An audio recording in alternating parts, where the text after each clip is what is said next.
আজকে গরু চড়াতে যাই হঠাৎ ছাতাটা কি হয়ে গেল, ছাতাটা খোলা যায়নি।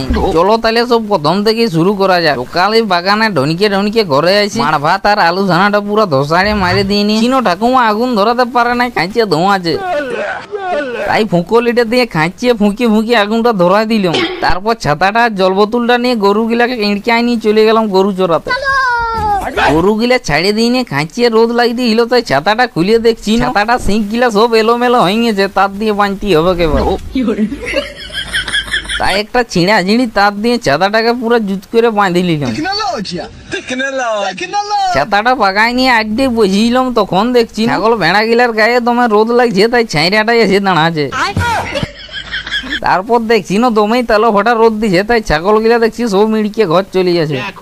তাই বেশি দেরি না করে গরু গিলাকে নিয়ে ঘর চলে এলো। ঘরে আসিনি জুতি করে চানটা করে নিয়ে সকালের মাড় ভাত গিলাই জল ঢালি কুঁদরি জাল দিয়ে পুরো সাঁটি দিলাম। তারপর বৈকাল বেলা আরেকবার বাগান দিয়ে ঢনকিতে চলে গেলাম, দেখি কেউ বীজ মারে লিছে নাকি। বাগান থেকে গেলে ঘুরিয়ে আসে মাঠে যাই দেখছি এই গাছটায় খাঁচিয়ে ফুল ফুটে গেছে, কি গাছ বটে কে জানে। কেউ যদি জানো কমেন্টে একটু জানাই দিবে। আর ঝাড় পাকামু না মারে ভিডিওটা শেষ করে দিলাম। এরকম চাংড়া ফাটা ভিডিও দেখতে হলে ফলো করো।